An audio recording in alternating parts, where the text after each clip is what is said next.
Welcome to the very corona-safe environment here at the Green Goal Investment Summit. I see that I am now more than 2 meters distance from anyone else, so I think I can off. So I have the pleasure of doing a Fundraising Friday, now on a Tuesday, here live on stage. It's something that I typically do every Friday. So if you are a Danish startup or a Danish tech scale-up and you're in fundraising mode, then you can book me on our website, digitalhubdenmark.dk/fundraising Fridays. And then we can set up these sessions and talking about your financing strategy. There are quite a lot of open office hours out there. And I've been part of the Danish and the Nordic startup community for the past 10 years. So I wanted to do something different with the Fundraising Fridays. I wanted to do 3 sessions, and I wanted to be very tangible. So on the first meeting, it's like a meet and greet, and we have a few questions up front where I ask, like, what is your company all about? What is the traction that you've reached so far? And what are your own thoughts about financing? And then we have the actual meeting. It's 1 hour or 55 minutes, because I learned that during COVID that you need 5 minutes between your next meeting, because doing back-to-back meetings all day is a hassle, so you need those 5 minutes. So we take 55 minutes together, understanding of who are you, best, specific, and tangible help you reach that financing goal. Sometimes it turns out that venture capital, for example, is not for you and for your company, and that is totally fine. Then what we could do is we're going to work upon public funding, because we're in Denmark and there's a lot of public grant schemes out there who's available and that can make you either do founder salaries with the InnoFounder program, or you can apply for the public grants with the Innovation Foundation. And then we typically do, what are the relevant funds for you? When are we meeting the next time? When can you have a draft version 1 ready? And then I'll give you feedback on that. And that's fine. In the more classic and private investment case, either we work on the investor target list, it could be that you need feedback on your pitch deck, it could be that you need feedback upon term sheets, it could be that you would like to understand, I have these 5 dream investors or venture funds that I would love to bring on board, but I'm a little bit uncertain who is the right partner to actually approach within this fund. So there's many options of what a Fundraising Friday can do. What kind of aligns across all of them is that I want to get a better understanding of you and your company. Cool. Can I click my presentation? Or can I see my presentation? There you go. So, as I mentioned, for the past decade, I've been part of our startup community and startup scene.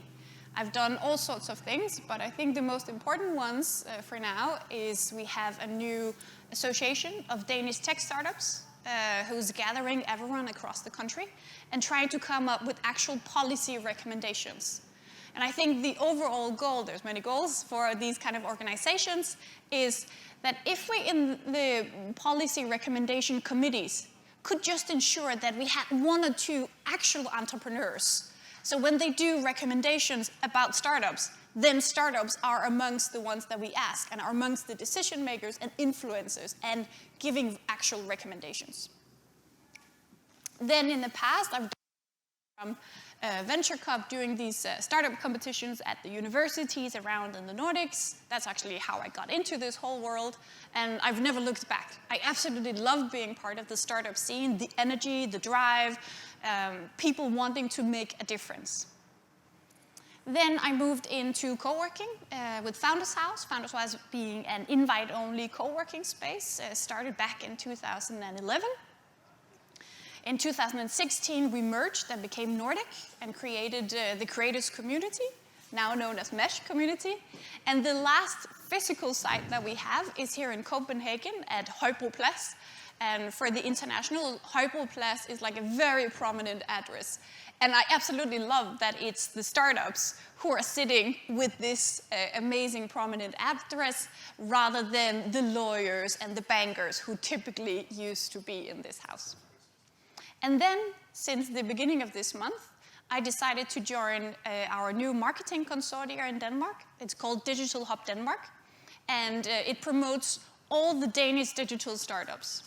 So a bit like, the venture funds, they obviously have their investment managers, but then they typically also have a platform team who helps the portfolio companies with hiring, with talent, with best practices, go-to-market, and further fundraising for the next round. And Digital Hub Denmark, in my opinion, at least that's the reason why I joined it, is a national platform for all the Danish startups who are in fundraising mode. And how can we help you fundraise for your next round? How can we help you hire that international tech talent? How can we help you go to market and reach that perfect customer? Cool.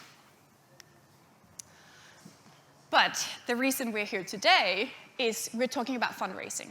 And I have fundraised just 1 or 2 times myself, so I wouldn't call myself an expert. But what I have seen over the years is I've seen hundreds of tech startups and scale-ups fundraise. Some went really well, with Pecan and Labster being some of the really large ones. And then on the other side, majority also failed again. And all those insights and all those conversations and all those 2 a.m., they said no. Our, burn rate is just like burning up here. Our run rate went from 3 months to 1.5 to like on Wednesday, right? If we don't get money on Wednesday, we're fucked. So I've heard all the stories, and what I'm offering you on Fundraising Fridays is basically to give you the aggregated overview of all those insights and what to be aware of, and who is the right person to talk to who's been in a similar situation like yourself. Cool. And some of the pointers that I've learned over the years is it's very much about structure. Whenever you go into fundraising, you want to go parallel fundraising so that you at the same time reach out to several investors, because then they don't get to talk to each other, right? So investors is like even worse than the startup community, right? Everyone knows everyone talks to everyone.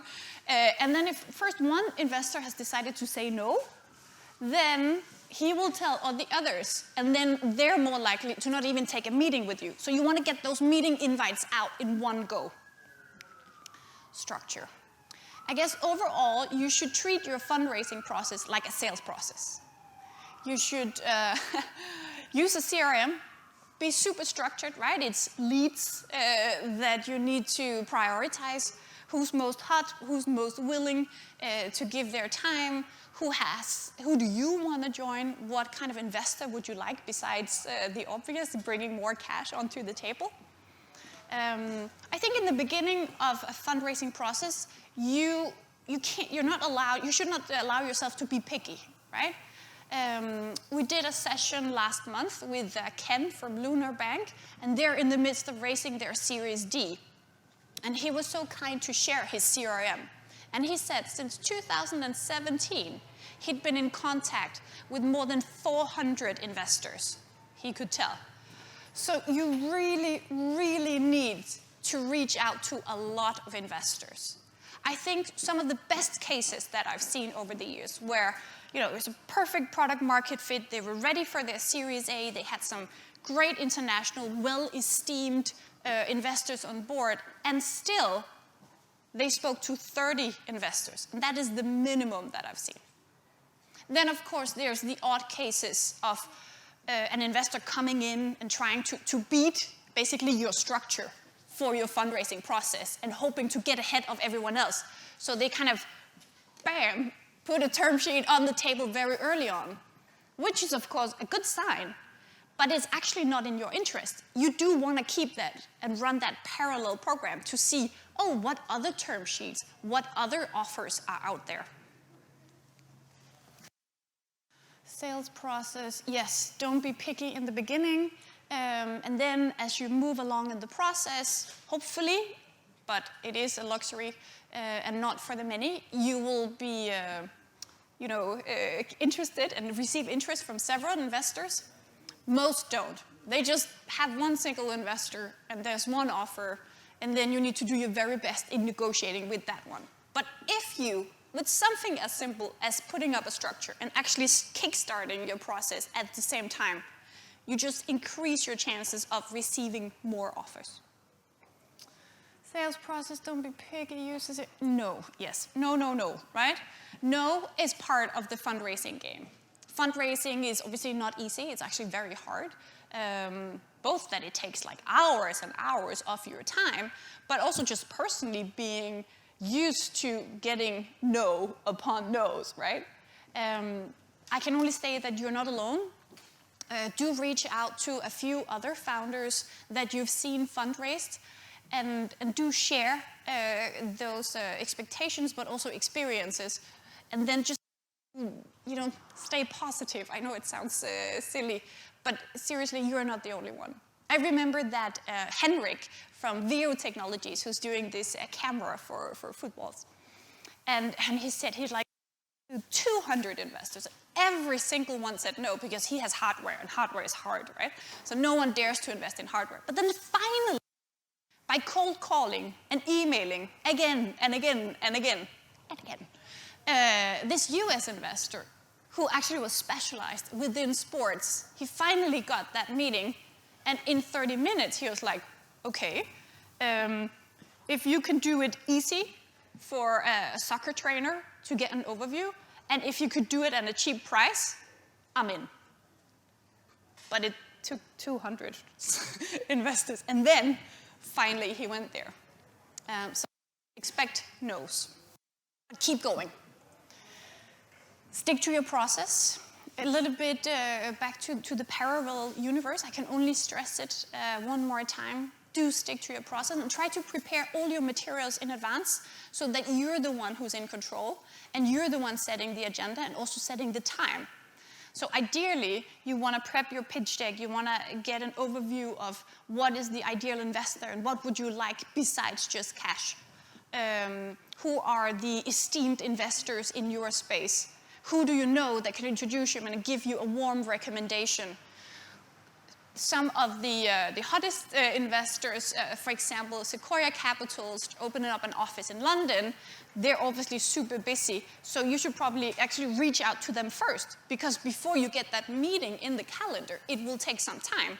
And then, of course, yes, you can go and test your pitch on some investors or VCs, which are less important for you, because you also want to get a bit of training, both from the company, but also from other founders, and then also from a few investors. But you should go with some of the investors where it doesn't really matter as much, because then you get lots of feedback, and you go back and you optimize your pitch deck, and then you have follow-up slides where like, okay, now 5 of them ask the same question. Maybe I should just have a slide that addresses that question, and then I can kind of, oh, that's a great question. Boom, right? Bring on the slide and the explanation of how you're going to deal with this. Welcome to stick to your process. Yes, yeah, it's just a short introduction, but this is some of the experience that I've seen over the years on an aggregated level. Again, you're obviously welcome to book me on this one-on-one session, which is the Fundraising Fridays. Now, to the truly exciting part. Oh, God. We're going to do this on stage. We're going to create a target list. We have evolved. Andrea is coming up and joining me just in a second. Google is your new best friend, right? Because you need to get that target list going. I personally really like to go to Vækstfonden, the public foundation. They have a link where they show all the latest since 2016, I think, venture investments that's been made into Danish tech startups, also life science startups. And then that's a good starting point, right? Because then that is the venture funds that know Denmark, that already knows the market, and you can easily search through it. We'll do that in a second. Then, of course, we have the Hub, which is a Nordic focus with 300 investors in the Nordics. Also a great list just to extract and get going. And then, of course, Google top 10 edtech, top 10 transport, energy, whatever your industry and focus is, and then add them into that massive list. And then you kind of take it from there. And then, of course, you need to use your network and ask your existing investors or your accelerators or other founders, who do you know that might have a special interest within your specific company? And then, hopefully, you will have 200. All of this is about structure and preparing and what to be aware of. One last important point is, when you're sitting in that first meeting, there's two things you need to remember. One, you are there to part them with their money. So you need to be very clear in what am I going to do with your money, and how you're going to get them back. And do that in a realistic way. And then the other thing is, I don't think I've ever met an investor who invested in a founder that they didn't like. So there is also this likable. But just so you understand, being liked does not stand alone in the first meeting. You also need to prepare and present this clear plan of what am I going to spend your money for and how it's going to turn into a 10x in the first meeting. People will never forget how you made them feel. I have a perfect example of Angular Ventures, which is a European, US, and Israeli venture fund. They focus upon deep tech. And 7 years ago, Gil Dibner was here. He worked for Index Ventures back then. Like any international investor, he was super busy, right? He had like a schedule of meetings back to back. So he actually missed lunch and had to rush out to his airport. And he popped by Founders House, which was our co-working space. And the beauty of Founders House was, as an international investor, you could come to Denmark and you would like, okay, I go and visit Founders House, and then I visit a third of what's worth visiting when it comes to startups in fundraising mode. So I walked him to the metro, gave him some Danish pastry and bread, because I bought that for myself, but the poor guy was starving. And here, 7 years later, we haven't spoken for the past. He was like, oh, your name came up. And then, of course, the Danish muffins. And it's super weird. It's a small detail, right? But how do you ensure that the feeling you leave the investor with is that they will actually remember you going forward? Not just remembering, but also like you need to be sharp. They need to remember you as, oh, I believe will actually be able to do this. Cool. You know what? There is actually another example, which is also really funny. Because Ken went, before he needed US investors, he still went over there and did like a meet and greet, like, we don't need you yet, but we are coming, we're a great startup. And in one of the investors, they went into the entry hall, and on every wall, there were t-shirts, merchandise from the respective companies that this specific investment fund had invested in. So when they got back home to Aarhus, they quickly gathered up and produced like a t-shirt with Lunar, and then they folded it nicely and sent a physical parcel and said, thank you for the meeting. Do keep this t-shirt in the drawer for when we will become your next investment, right? And like, all these like small things actually matters, because the investment managers sees hundreds and hundreds of cases, and believe me, they've seen a lot of PowerPoint slides and keynotes. So anything that you can do to present yourself differently will actually plus a startup with traction. Okay, enough of the talking. Happy to welcome Andrea from Evolve. Please join me up here, and then do what we normally do on a Friday. Hello, welcome. I've been excited to learn more about Evolve. Can you just tell me, and then because we also have an audience, what is Evolve all about? Yes. So Evolve develops methodology for the efficient and profitable use of electric vehicles in urban distributions. With that methodology, we then go ahead and we develop software that is used to empower current subcontractors from bigger distribution companies to have their own business. And it's also used to reduce the level of CO2 emissions in the areas where those subcontractors drive. So we actually have two goals overall. One is a social goal, and the other one is a climate goal that we work with. Sometimes when we talk with people that are from the industry, it's a bit easier to explain to them. But if I'll go into details in things that don't make sense for somebody who doesn't work in transport, please let me know, and then I'll take a step back. Definitely. Can you tell us a bit about how far you are and how did the team come about and the idea itself? Yes, absolutely. So we, right now we're at the seed stage. We have started doing sales in October on this concept specifically. And ever since then, we've actually managed to reach profitability. So that's a little bit about our financials. We're quite good and stable in that area. We did this business, we started it because we used to be those subcontractors. So we actually did work with bigger distribution companies. We had this whole vision of how we could make that happen. And then we realized that there's a lot of glass ceilings on our way. So we did that for ourselves. We took a step back, and now we own the relationship with our shops. So we have our own clients. We don't use intermediaries anymore. And we want to help other distribution companies or other founders like us to do exactly the same thing in their markets. And we, of course, work just with electric vehicles. So, you know, everything that we do also kind of helps a little bit in the city centers with the level of air quality and also with the congestion because of the way we distribute our parcels. Okay, nice. Can you give a few examples of some of your customers, that customer relationship that you now own? Yes. I think one of the ones that is very dear to our heart is flowering.dk. And Flowering, they are a startup similar to us. And we've seen them grow together with us. And I think that's why they're the first name to come to mind. And we absolutely love... And just for the sake of me, because I don't necessarily know flowering.dk, but I guess they deliver bouquets? Yes. They build the most gorgeous bouquets of flowers, and they do that with flowers... I want to say leftover in English, but actually the real word is overskudsblomster. Which is essentially flowers that are left, that would otherwise not be used. Okay, yes.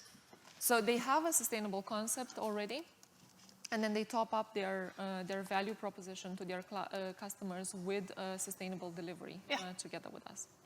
So that's one of the customers. And I guess this might be a tendency for actually many of your customers, the fact that you do differentiate yourself when it comes to the climate and the electrical vehicles. Exactly, exactly.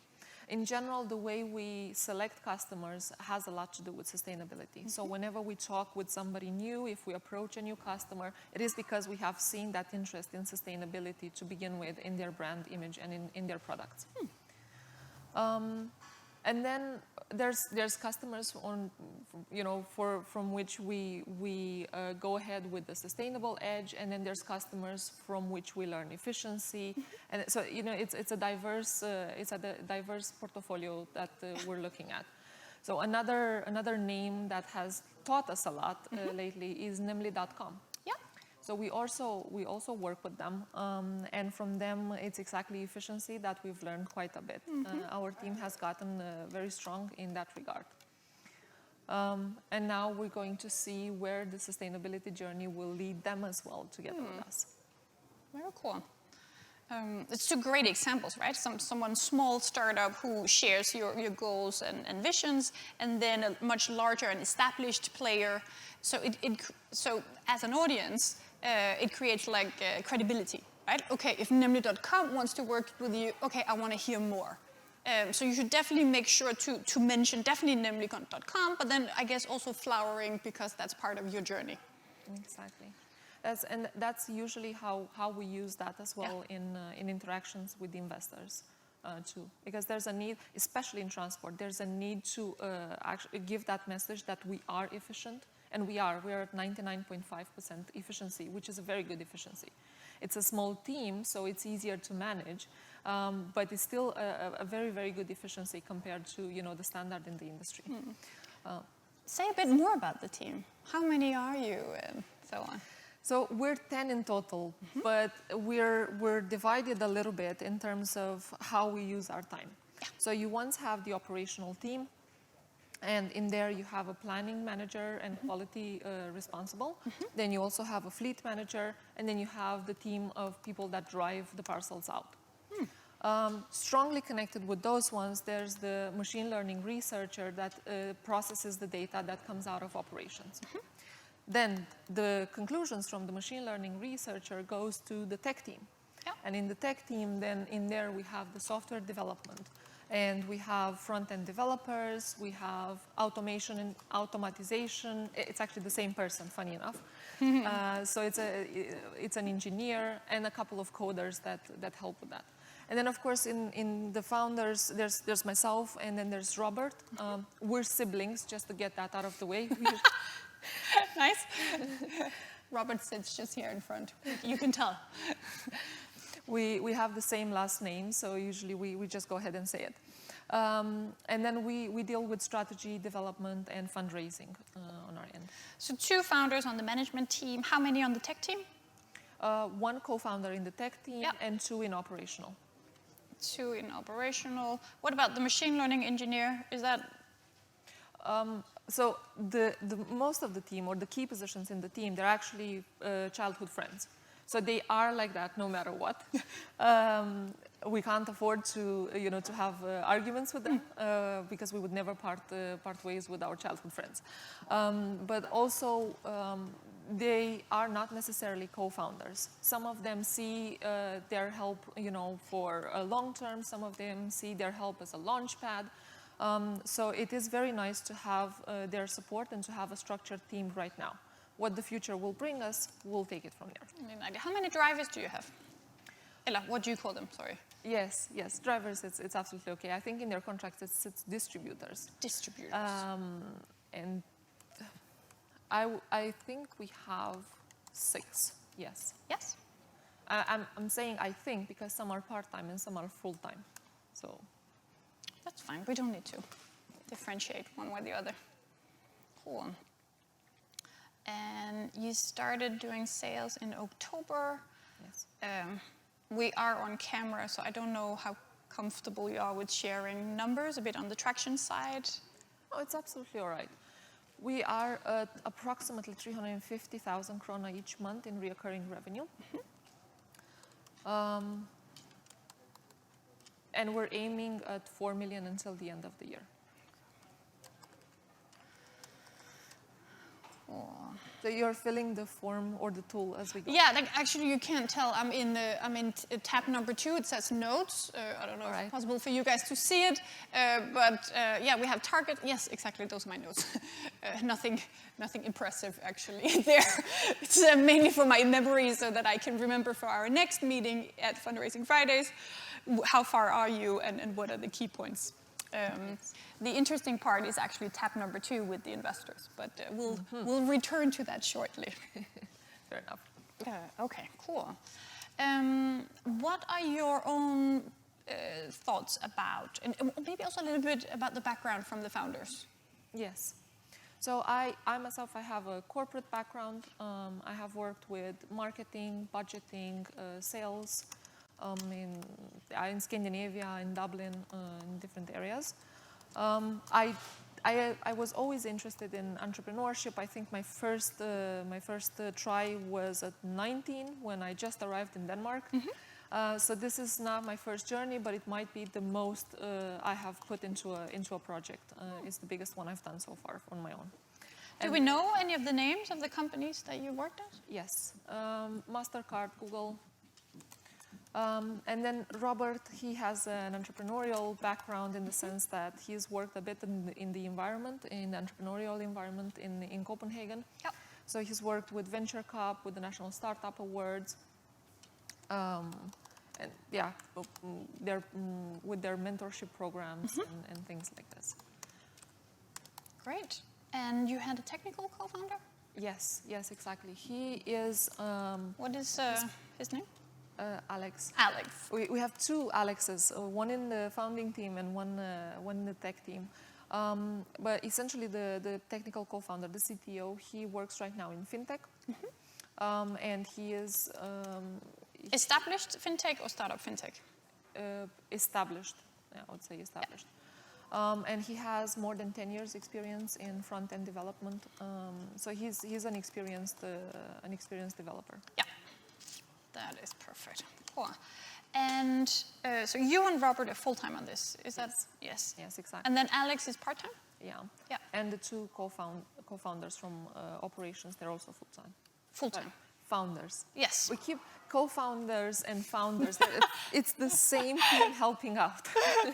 But that's completely fine and very normal in these early days, right? We would have a startup team sitting at Founders House, and a hardcore criteria in order to be invited to actually join the co-working space, that one founder had to take in that step of saying full-time commitment, despite the fact that there was no salary or investment.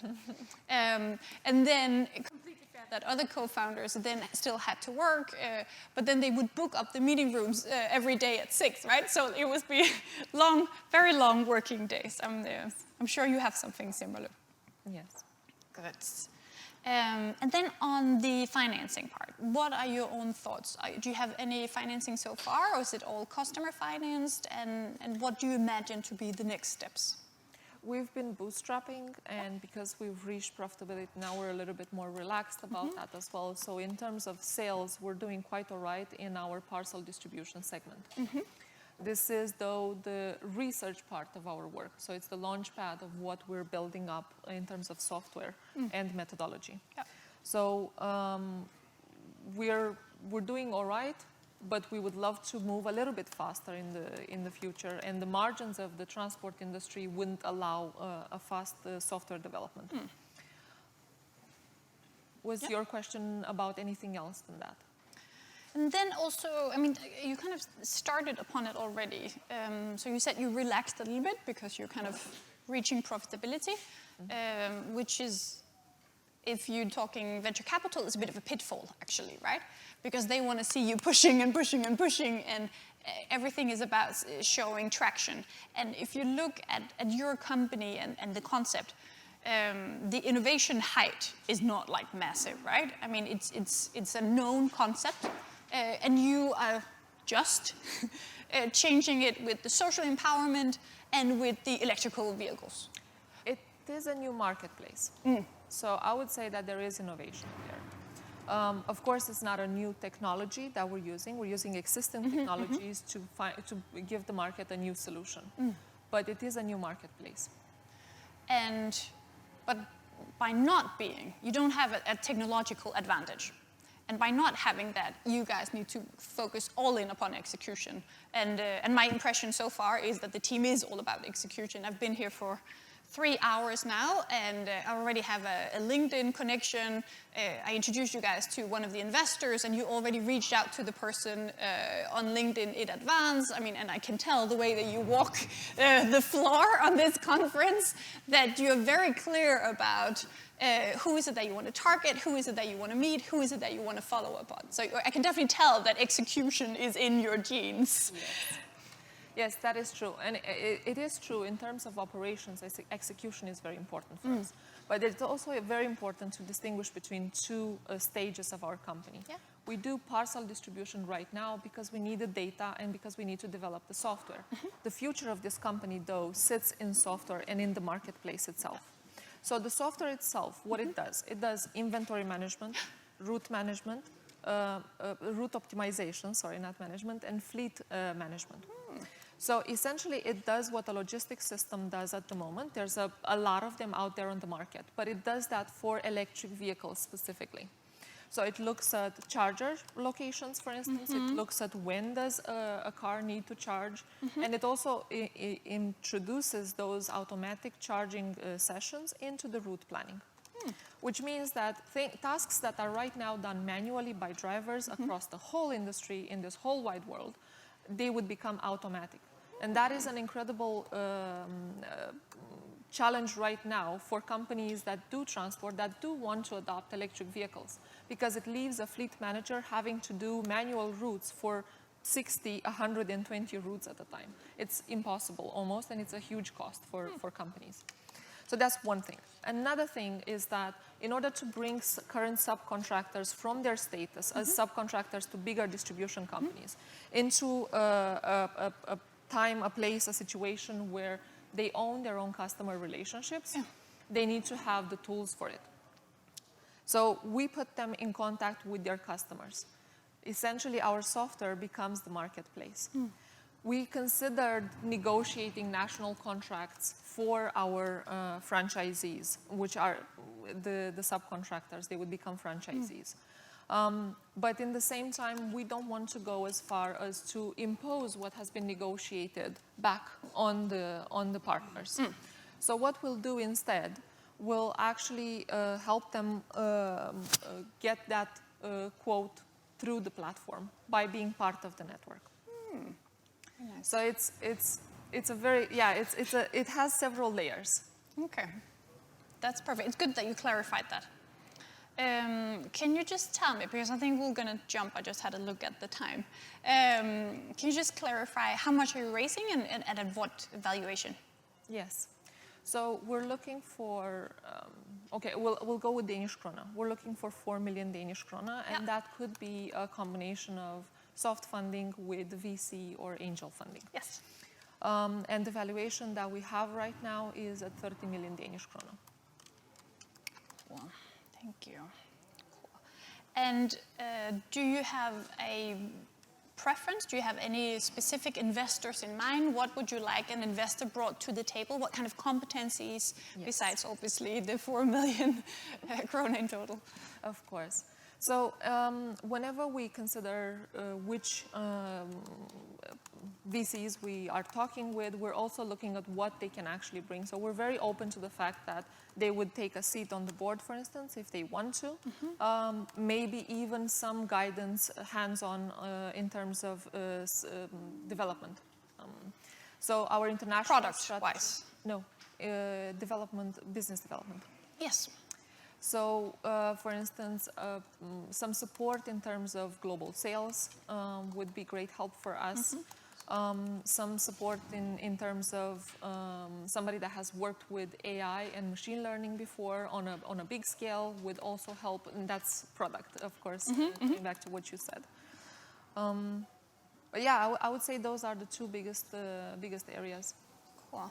Could maybe global sales, but also global marketing in a combination, or are you thinking like direct sales, or? We're thinking more about how to structure our teams and our sales processes in the future.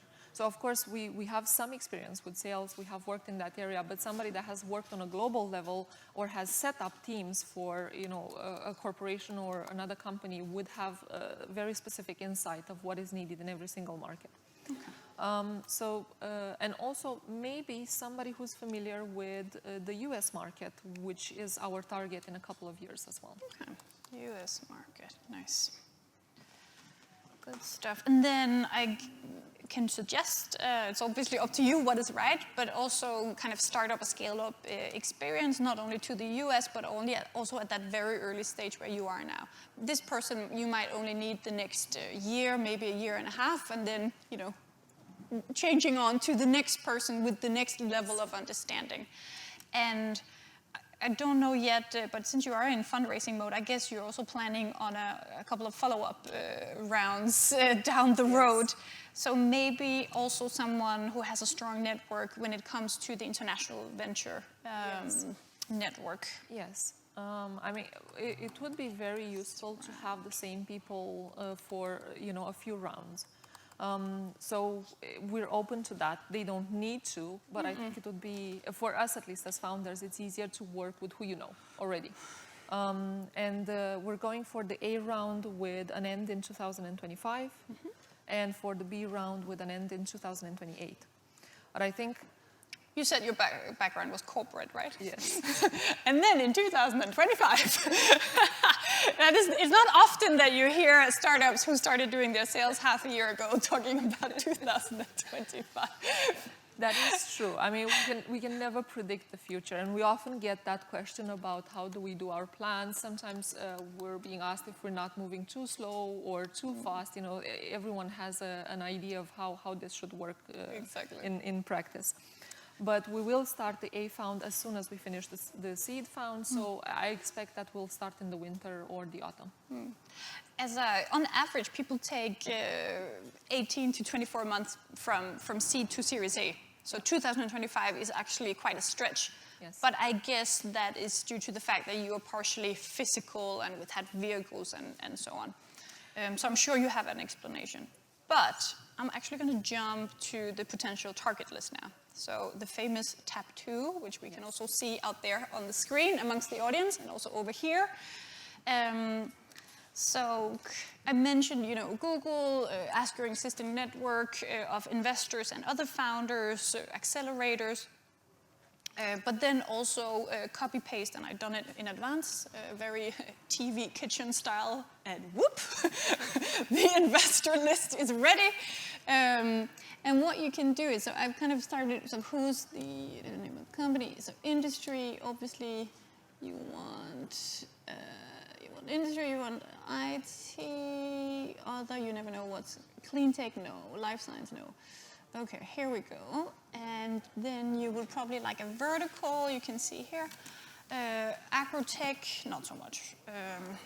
AI, yes. Audio, no. Blockchain, no. Design, no. E-commerce, yes. Maybe? Yes. Maybe? Yes. E-sport, not really a tech. Logistics. Food, I guess maybe it's a little bit, but better take off one too many than one too little. Yes. Gaming, health tech, insurance, IoT. Yes. Hardware, legal, not mobility. Yes, please. Other again, real estate, not really. So yeah. I mean,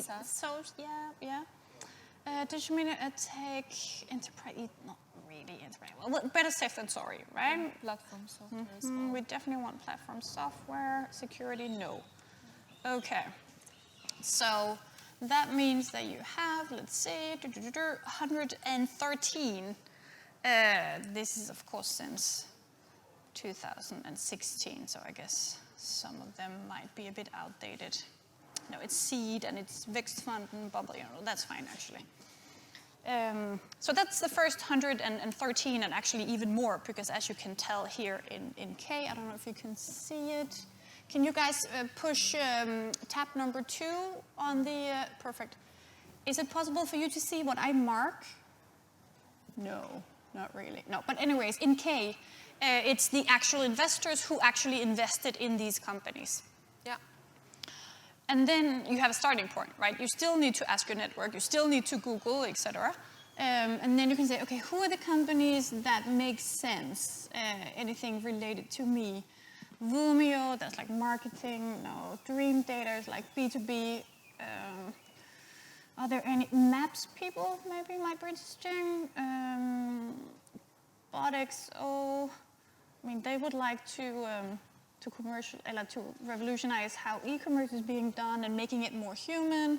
So kind of run through it and say, who do we think I have something in common with, where the investors would most likely also think that my company is interesting? I see Good Monday in there. They're a platform, a software platform of their own, so that might be something a little bit. Then and that's pre-seed and seed capital of local. Then there's Creandum, and then first minute capital from UK, right? So those guys you definitely need to look into. Yeah. And then maybe we can look after companies that also work with climate tech. Well, yeah, funny enough, Vækstfonden in their sheet does not have a green tag. I'm sure they will have shortly, but they actually you can't search for green. No. Refurb though is very Homely, Placto, Tatudo, Mondo IoT. There's Donkey Republic as well. Luggage Hero has Nordic Eye. They Yes, also bad and luck. also the investors in Donkey Republic, they might also be interesting for us as we are Yes. mobility. Donkey. And then you run through the entire list, and unfortunately we don't have time to do that now. Yes. But so now we're moving on to the target list. So now we're actually back in tab number 1. Thank you. So we just added, where did it go? These guys, right? Yes. And then also based upon what you told me, who do I think that might be relevant for you? Are you looking for institutional investors only, or how do you feel about angels? No, we're comfortable with angels as well, but we would very much like to include somebody that brings in smart money. So knowledge together with the funds. Okay. So for example, we have Mass from Trends Online, who's an angel, and he's very strong on marketplaces. So I think he would be great, and if nothing else, then just to touch base upon your plans, right? Yes. Marketplace, where is this? Here, good. You know the different kind of angel networks, Keystone, Danban, all those guys, Yes. right? Yes, of course. Are there anyone, Keystone has started to do a lot of angel networks groups where they specify upon a specific sector or industry. Yes. Do you know if Keystone has something focusing specifically upon transportation or mobility or anything like that? I don't know if they have a segment that they address specifically, but we have talked briefly with a few with a group actually from Keystones. Okay. So they are on our radar.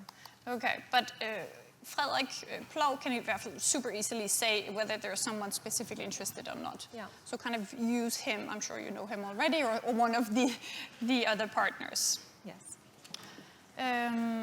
Danban, you're in contact with them, right? Yes, we've actually pitched, I think, a month ago, and we might try to do that again later in a few months. Yeah. Cool. They typically don't accept startups until 12 months later, at the earliest. Ah, all right. So if you pitched once, then that was kind of it, and then long break. Yeah. Okay. Okay, platform mobility. Who else do we know? Then it should be Lars. Lars used to work for Bolderton. He just stopped as a partner there. And he used to work with Uber, right, and has the European perspective. That would definitely be a good pointer for you. All right. Then there's also a matter of regulation in your field. So we know Christian from Voi, who used to work with Lars at Uber, doing the public relations and also regulations when it came to that part. So reg is this guy, and this is EUVC.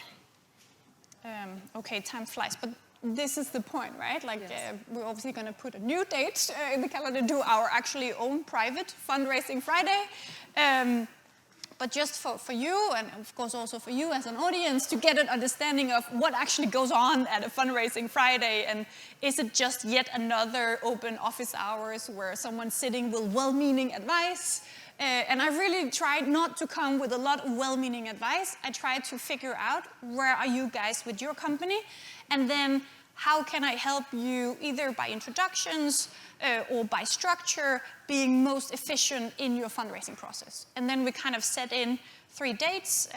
So maybe we should do that now as the final thing. When are we meeting the next time, and what should we focus upon? Do you think, when can you have gone through this list and kind of have between 50 and 100 investors where you think these are interesting for us? Next Wednesday. Next Wednesday. There you go. So I have your email, so I'll send you the invites. Thank you. And that's what happens, really, right? Then see you in a week from now, and then we'll run through the list, and then we're going to focus upon who is the right introduction, and where should you start, and like the more strategic of how do you build your case to these investors. And I've already seen quite a few new names compared to what I already knew and what we were doing. So I really look forward to it. Cool. Thank you so much for daring to share your story and company. I think it's super impressive how far you've come in so little time. Thank you, and thank you for the help. Cheers. Bye.